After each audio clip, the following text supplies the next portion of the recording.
Hello, everyone. My name is Brian Lipsey, and my science project for this semester was deep sky astrophotography. 3 months ago, I knew very little about telescopes and next to nothing about photography, but this project has sent me down an amazing journey that's changed all of that. So, what are some of the major differences between regular photography and deep sky astrophotography? Well, in deep sky, you have to take much longer exposure times. Two, targets are light years away from us. Three, working with little to no light. Four, taking multiple photographs of the same target and then stacking those photographs on top of each other. And five, you must stretch the histogram data. So, what are some of the challenges because of these differences? Well, the targets are incredibly far away from us and dim. Light pollution can wash out the targets in our photographs. Stacking multiple photographs can be incredibly time consuming. And tracking the stars to prevent star streaking or blurring. And with much longer exposure times, it can introduce defects into the photographs created by the camera's sensor, generating heat from these long exposures, like noise, amp glow, hot pixels, vignetting, and distorting the edges of the photograph. So, what are some of the ways we can overcome the challenges associated with deep sky astrophotography? For the dim targets, we take longer exposures. For light pollution, we use light pollution filters or narrowband filters. To stack photographs, we can use computer software to make it easier. And tracking targets, a good mount, polar alignment, and guiding systems. The defects in the photographs, you need to take calibration frames like darks, flats, and bias. So 3 months ago, I knew very little about telescopes, and that's drastically changed. I've been lucky enough to experiment with many different types of telescopes, whether it's refractors, reflectors, Schmidt-Cassegrains, or the Rowe-Ackermann-Schmidt astrograph. And the biggest takeaway or advice I would give someone that is getting into astrophotography is the speed of the telescope is probably the most important. And that's recorded in an F number. So the lower the number, the faster the telescope or camera lens can collect the light. And so, for example, this Schmidt-Cassegrain is an F10, where this Raza is an F2.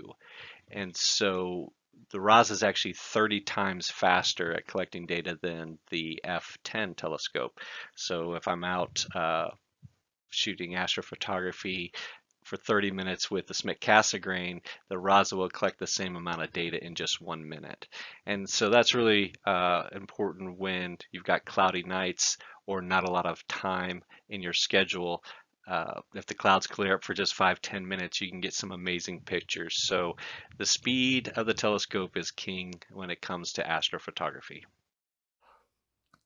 All right, so do you need a telescope to get started in astrophotography? And the answer is no. I personally started with a camera, lens, and tripod. Very simple system, and I got some really amazing pictures with that.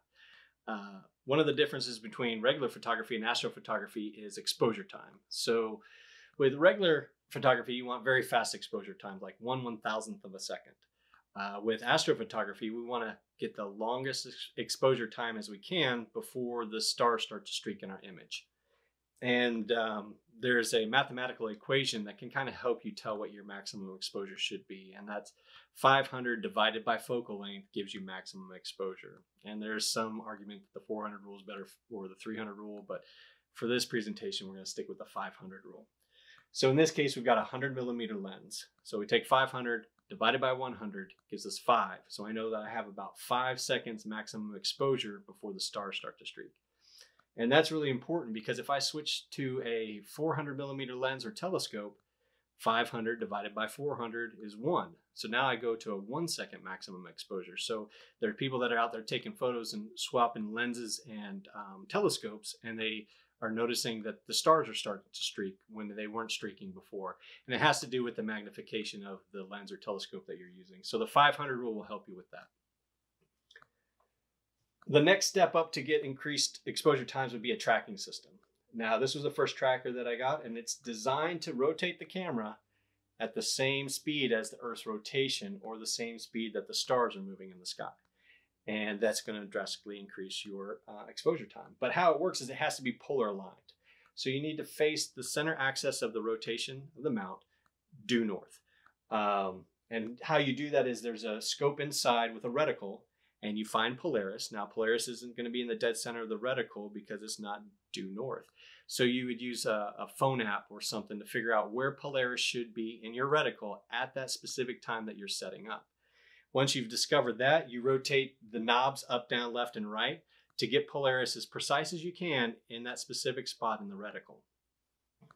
Now, the next step up from that would be using computer software. You hook your camera up to a computer, it takes a picture of the sky and gives you the error corrections on how to move the mount to get even more precise.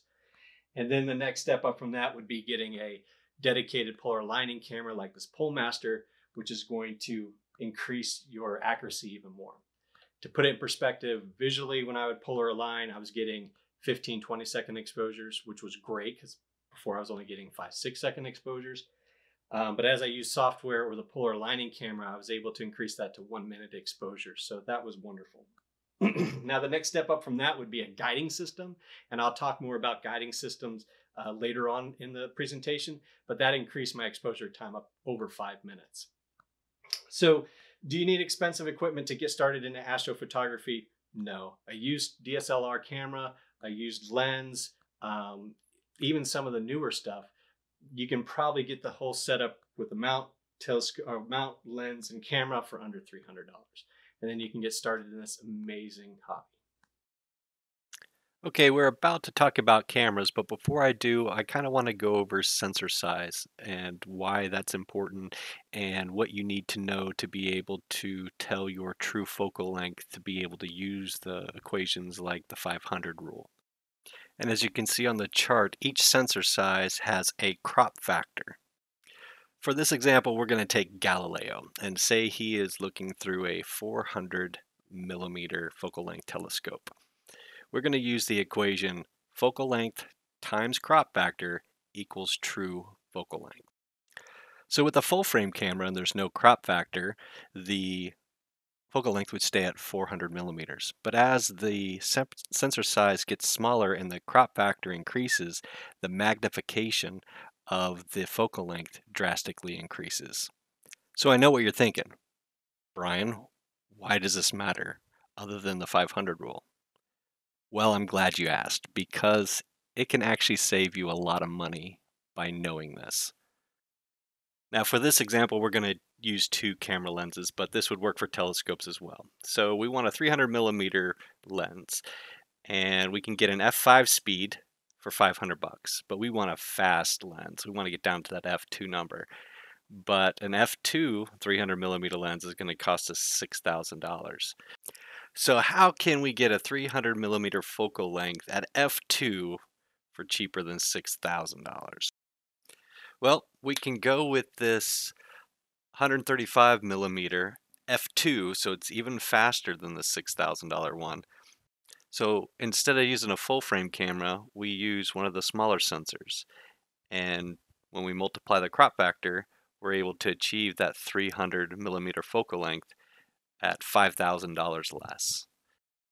I hope these examples help you understand how to calculate your true focal length for your setup or how to use the camera sensor size to manipulate the focal length that you want to achieve with future telescopes and lenses. Okay, let's talk about cameras. And the first camera we're going to talk about is the smartphone. And most people have a smartphone, so that's a very inexpensive way to get into astrophotography is buying an adapter that will allow you to mount your phone to a telescope or camera lens. Okay, so the next camera we're going to talk about is the mirrorless camera, and this is one by Canon, and the benefits of going mirrorless is the camera and lenses are smaller and lighter. Also, unlike the DSLR that has 100,000 actuation life, or it can take 100,000 pictures before the shutter goes out, you don't have that drawback going mirrorless. Also, the camera that I'm using to shoot this video is a mirrorless Canon M50. It was my first camera and is what started me down this journey. All right, so the next camera is a DSLR. This is the sensor size that most people have in their camera. And one of the nice things about DSLRs, they're a great camera, and with the mirrorless technology coming out, these are been going on sale, and you can get a lot of them used for a really good price. One thing to keep in mind is that digital cameras and phones are equipped with an IR blocking filter to prevent unnatural looking images. And what that means is that it blocks a lot of the red light. So when you're trying to photograph a nebula or any target that has a lot of HA or red um, wavelengths of light, these cameras are going to block a lot of that out. Now you can remove these filters. You can either have it sent in and done professionally, or there's YouTube videos out there showing you how to take the camera apart and remove this filter. And once that's done, it's referred to as a modified DSLR or modified digital camera. So the next classification of cameras is dedicated astrophotography cameras, and that's the next couple that we're going to talk about. Now these don't have that IR cut filter on them, so it does pick up a lot of the red light, but the drawback is you need a computer to be able to take pictures with them and computer software to run them. But the software is free. Now, all the cameras we've talked about so far have been one-shot color cameras. Now, this is a monochrome camera, so it only shoots in black and white. And a monochrome camera is actually more sensitive and is able to give you much greater detail in a photograph because of the way the sensor works. Now, the sensor on the right is a color sensor, and it's made up of different color sensors that will register those colors of photons. So, if a green photon hits a green sensor, it's registered. But if a blue or red photon hit that same green sensor, it's not registered. And so, the sensor on the left, which is monochrome, will register all photons that hit it because it's only going to register as black or white. Now, you can use a monochrome camera to generate a color photo, but in order to do that, you have to use filters, and you normally use a filter wheel. So you'll put all your filters in, you'll take 10 exposures with one filter, take 10 exposures with the next filter, and then you build your color image that way. And it's a little more work and a little more time, but the end product is going to be a much more detailed photograph. So the last astrophotography camera we're going to talk about is a cooled camera. And one of the biggest problems that we have when taking very long exposures is the heat generated by the sensor. Now these cooled cameras are designed to keep that sensor cool. In the case of this camera, it can cool it down to negative 40 degrees above ambient temperature. So we get less noise in the photo, and when we go to do our calibration frames, it's much easier because we can precisely control the temperature of that sensor. And a great thing about these astrophotography cameras is you can get them in any sensor size, from full frame all the way down to 1/3. All right, so now we're going to talk about light pollution, and this is a Bortle class scale chart that shows the varying different degrees of light pollution. And depending on where you are, you can use either the internet or a phone app to figure out the light pollution in your area. I personally use the phone app Clear Outside, and I live in a Bortle class 8, so it's about as bad as you can get. But all the photos that I've taken have been from my backyard, and I've been able to counter the light pollution by using filters. Now, this is one of the light pollution filters that I personally use. They come in different sizes. I use a 2-inch filter that goes right into my filter drawer. I also use a couple clip-in filters that go right into my camera. Now, each filter will show you a graph like this that explains exactly what wavelengths of light that the filter blocks and what wavelengths of light it'll let through. And then the graph on the right is showing you the best wavelengths of light that you want to let through for astrophotography. Now, these are narrowband filters, and they're great because they only let a narrow band of wavelength of light through. So this first one is an HA filter that only lets in red light. So if you have a lot of light pollution or a full moon out, you can still take great photos. The second one is a dual band filter. So it's going to let two wavelengths of light through and block out everything else. And then the ultimate filter is a quad band filter, which pretty much combines these four filters into one, but they're incredibly expensive. All right, so this is probably my favorite telescope and setup. This is the RASA. It stands for Rowan Ackerman Smith Astrograph. It's a one-trick pony. It's only designed for astrophotography. There's no way to do any type of visual work with this telescope. It's made by Celestron. It has an 8-inch aperture, 400 millimeter focal length, and a speed of f2, so it's very fast. It was designed to do one thing, and it does it very well. And because this is my favorite setup, I figured to go over some of the things that are on it. We'll start off with the mount. It is a Celestron AVX Equatorial Go-To mount. And what that means is that depending on your mount, you'll have a library between 40 and 80,000 targets that the telescope will go to. And so if I want to shoot Andromeda, I punch in Andromeda and the telescope will slew to that target.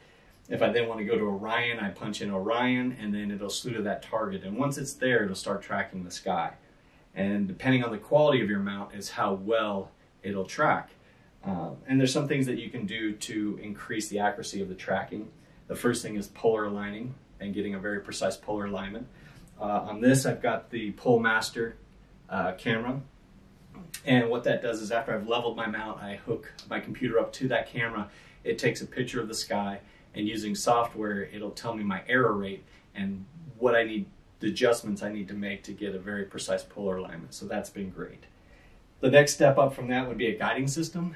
And that's what I have up here. This is a 50 millimeter guide scope with the camera attached. And so what that does is it takes every 2 seconds it'll take an exposure of the sky. And if the mount isn't tracking precisely enough, it'll send the error correction straight to the mount and give you a much better error rate when it comes to tracking. To give you an example, with a really good polar alignment and without the guide system, I was getting about a minute, if I was really lucky, 2-minute exposures. But with the guiding system, I'm able to get over 5-minute exposure, so that's been great. Another addition to this scope was the motorized focuser. The hand focuser that comes with it, it was great, buttery smooth, but as you were focusing the telescope, there was vibration, so you'd have to do your fine adjustments, let it settle down, and adjust again. With the motorized focuser, you use the hand controller or a computer to get your focus. So the computer can do much finer adjustments, and so I get a faster, better focus on my photographs. Now, one of the unique things about the RAS is that the camera's on the front, and that's where it gets its speed. And unfortunately, because of that, you can't add a lot of additional accessories like Barlow lenses or focal reducers because of the back focus. But one thing I was able to add to the front was my filter drawer. So I can quickly swap out filters during the imaging session at night.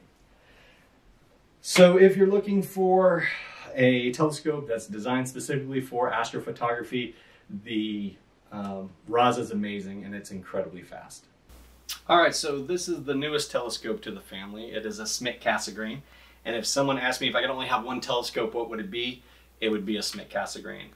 It's so incredibly versatile. There's so many things you can do with it. And in this video, I'm going to kind of go over those options. So this one's made by Celestron. It is an Edge HD model, which means it's designed for astrophotography. It has a built-in field flattener into it. It has an aperture of 9¼ inches, a focal length of 2350, and a speed of f10. So it's much slower, but it sees much deeper into the night sky. So one of the first accessories you can add to this is a focal reducer. This is a 0.7 focal reducer, so it speeds up the telescope from an f10 to an f7, but we lose a little bit of focal length, which drops the focal length to 1650. I wanted to be able to track the stars, and so I decided to go with an off-axis guider because it sees so deep in the sky. Using that little 50 millimeter guide scope probably wasn't going to be good enough. And so what an off-axis guider does is it, as the light comes in through the telescope, there's a prism that will reflect the light up into the camera, and then it's able to track the same stars at the same distance as the telescope itself. Also able to add the filter drawer and the camera. You can also get the motorized focuser for this as well, which is a big help. And the last thing that makes this so versatile is compared to a refractor or a Newtonian telescope is the fact that you can get a hyperstar. And it's an aftermarket part that you remove the front mirror and it turns it into a Raza. So your camera mounts now to the front. It drops the speed from an f10 all the way down to an f2, but then it drops the focal length to 600. So you can go with 2300 at f10, f7 at 1600, or with the Hyperstar f2 at 600. So very, very versatile. And unlike the Raza, this one actually can be used for visual work. So you would take off this image train and connect the eyepiece to the back of the telescope. You can also get Barlow lenses, and this is a 2.5 Barlow lens, which means it magnifies it by 2.5 times. And you can also use this for astrophotography. So you have your three setups, you put the Barlow lens on, and whatever setup you're in, it's going to magnify it by 2.5 times. So I kind of hope that this kind of justifies my opinion of why I think that the Schmidt Cassegrain is the one telescope to rule them all. And I've absolutely enjoyed it. So this is a website that I use to plan my imaging session, and it's a great tool because you can put in the name of your target, frame it up. You can put in your different telescopes and cameras, and up here you click on targets, go to deep sky, and it gives you a list of all the deep sky targets for the night, the rise and set times, the magnitude and their size. So it's a really neat tool. But what I wanted to show you in this is if someone was asking me my advice if they were just getting into astrophotography and what telescope to get, I would tell them to invest instead of buying multiple telescopes with different focal lengths, I would invest in one really good telescope and then manipulate the magnification with Barlow lenses, focal reducers, different cameras with different camera sensor sizes. And by using this program, I'm going to kind of show you why I feel that way. So in this case, we've got the Schmidt Cassegrain loaded up with a focal length of 2300 with a full frame camera, and we can get both M81 and M82 in the frame. But if we drop it to the Canon M50, which has a crop sensor, as you see, the magnification goes way up. And then if we go to the astronomy camera, which has a smaller sensor, we get a little more magnification, and then the planetary camera, which has a smaller sensor, smallest sensor, we get quite a bit more magnification. Now with the Schmidt Cassegrain, we can add that 2.5 Barlow lens, which gives us quite a bit of magnification with that really small sensor size.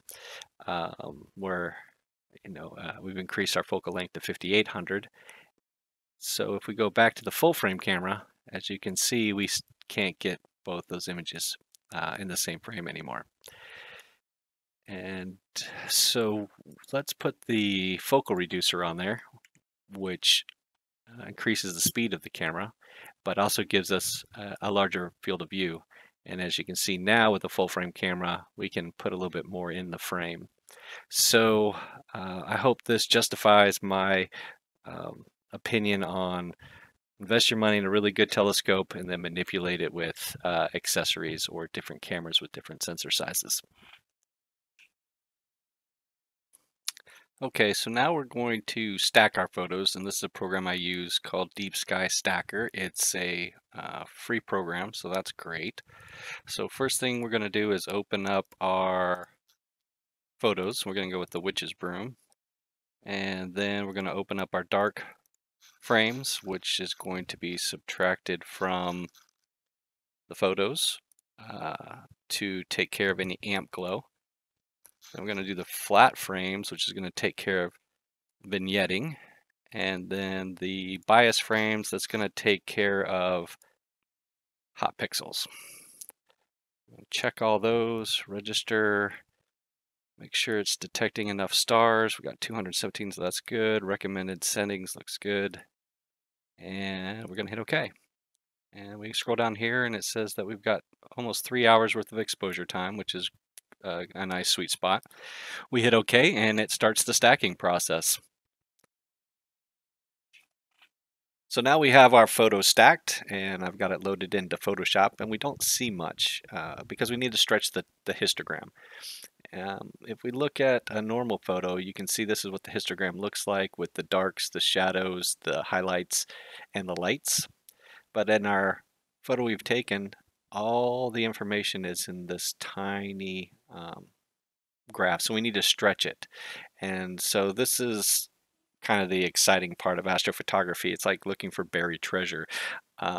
You don't really know what you've got until you start stretching the histogram. And sometimes you stretch it and there's really not much there. And then other times you stretch it and you get to see this amazing picture. So I'm going to go ahead and speed up the video, and this is just me slowly stretching that histogram information.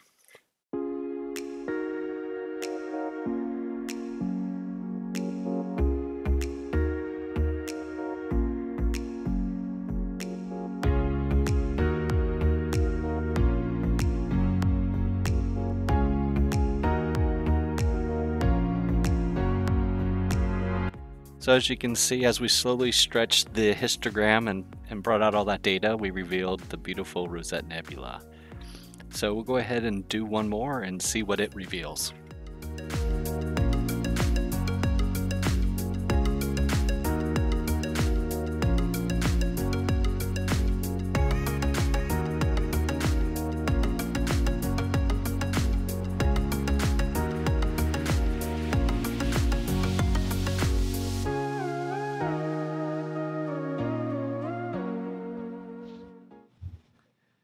Well, it looks like the clouds have rolled in, and we're coming to the end of this presentation anyway. And I know what you're thinking. Sounds like an awful lot of work just to get one picture. And you're right. You know, long exposures, calibration frames, taking hundreds of photos and then stacking them, light pollution and filters, processing the photos afterwards, and not to mention weather or equipment malfunctions that can ruin your night. Another thing to keep in mind is that you might have to wait to winter to shoot some targets or summer to shoot other targets. And then there's those rare once-in-a-lifetime targets that you hope everything goes well that night. So if someone was to ask me, is it worth all that work just to get one photograph? My answer would be, hell yes.